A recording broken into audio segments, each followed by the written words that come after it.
Here we are again, three writers in search of an audience. I'm Carl Brookins, mystery author. Kent Kruger over here, mystery author, and Ellen Hart, another mystery author.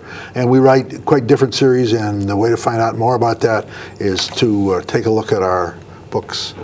We're going to talk, our program today is in three parts, but it's actually all revolving around the same thing, which has to do with reviewers and reviewing. I asked a bunch of people in the mystery community to tell me about their feelings about reviewers and reviewing. Now, I can't tell you what some of them said about reviewers because this is a family show. No, actually, nobody really said anything like that. But they could have. But they probably could have. I got a lot of responses, and the responses were remarkably similar in terms of their pet peeves. There were really two: reviews that are really synopsis of the book and nothing else.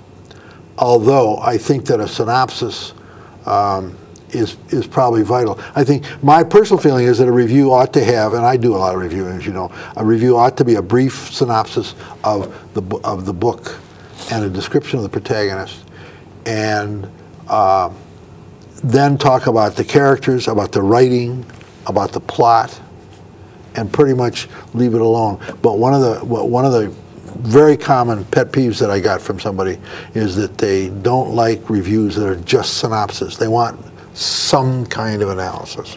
The other thing are reviewers who fail to recognize parody, which I think is a really interesting response. And I can only relate to. Explain that to me. Well, and to our viewers. If you write a book that is a parody of something that exists. P-A-R-O-D-Y. Right. Parody. Okay. Not parody. Parody, yes. Ah, okay. And parody can be very subtle. And if it's not recognized, this particular person felt aggrieved because it was not recognized by any of the reviewers. I have some sense of how that person is feeling because you did a parody.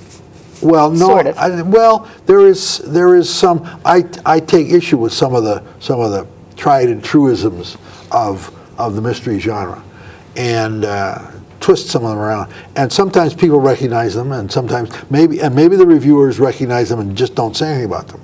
There's always that, that they just don't care to say anything about them. In your case, though, the reviews of Sean Shum, which really does poke a lot of fun at the mystery genre, and occasionally parodies it a little bit, they picked up on that. That was some reviewers, and that's great, but not all reviewers. Some reviewers just ignored it. And did they see it? I mean, it's not all that subtle. I'm not that subtle a writer, but some of them. Some of them just didn't ignore it, just didn't say anything. Only two reviewers in the two Sean Shum books, for example, have mentioned the fact that the law firm that he does a lot of work for has the same, amazingly, the same name as several major publishers. Mm-hmm. And I wondered about that. I thought, well, did I fail? On the other hand, maybe the reviewer knew it and said, okay, but didn't want to mention it, and that's okay. So I decided that doesn't matter. Do you know, it doesn't matter what we write. I think that there are those reviewers who get us and those reviewers who don't. Sure. I have two pet peeves. And? They are, number one, somebody who gives away something in the review that's really critical. And my second pet peeve is someone who gives you a really good review, but they give you nothing you can quote. Really? Oh yeah, that happens all the time. That's interesting because I'm aware of that when I write my reviews. I often try consciously to construct a sentence which can get to be a little off the wall, so that there isn't anything to quote. Oh. Readers probably don't understand that, but when a writer or a publisher really is looking at a review, one of the things they're looking for is what can I pull out and put on a dust jacket cover that will I've entice taken the reader. things out of bad reviews that were better, Sure. you know, that actually sounded better than some of the things I've gotten from good reviews. Like, this is a terrible review and you should watch for these books and avoid them. You say, you should dot, dot, dot, and put watch in for these books. Watch right. for these books, dot, dot, dot. Yeah. I try to write, actually, I want to correct something I said a minute ago. I really try to write my books, my novels, my reviews, so that if you quote something, you don't have to excise certain words. Because that to me says, if I see a complete sentence or a complete phrase, it says to me that probably that's an accurate reflection of what the reviewer said and hasn't been judiciously edited by the publicist. I think that's... One of my questions I always have when I read a review of my work is, what the hell are your qualifications for passing judgment on my work? Right. Well, they're readers. That's what their qualifications are, Yeah. and I think that's perfectly acceptable.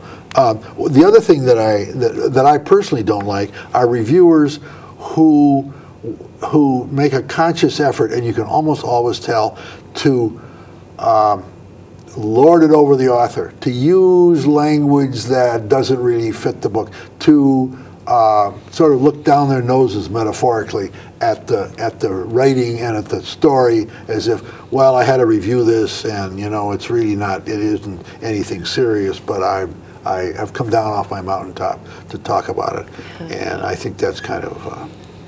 Well, you know, if you title a book as something that can be used against you, it will be in a review. I remember when I titled a book "Faint Praise," which is you know, damned with faint praise, that, you know, somebody was going to use it in a review, and several people did, and you just knew it. Sure. You know, you opened the door. You opened the door. All right, you know what? Let's make this a more meaningful discussion by stopping this stuff among ourselves, and we'll go to a friend of ours. Oh, I shouldn't say that. Sure. Yeah, well, I can.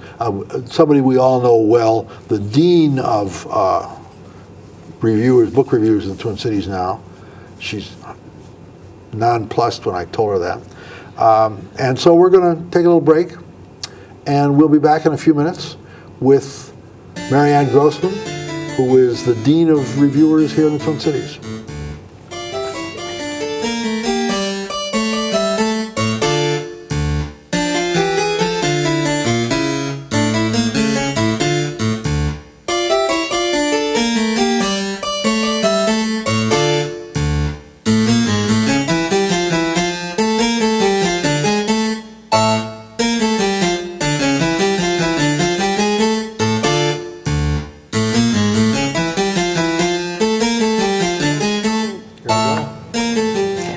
Well, now we've been joined by, as I said already, the dean of the book reviewers and critics in the Twin Cities, Marianne Grossman, who's been.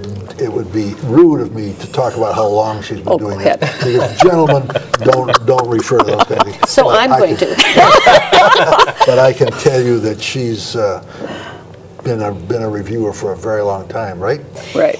After graduating from Macalester with a degree in journalism, Marianne worked for the local UPI bureau before starting her job at the St. Paul Pioneer Press in 1961.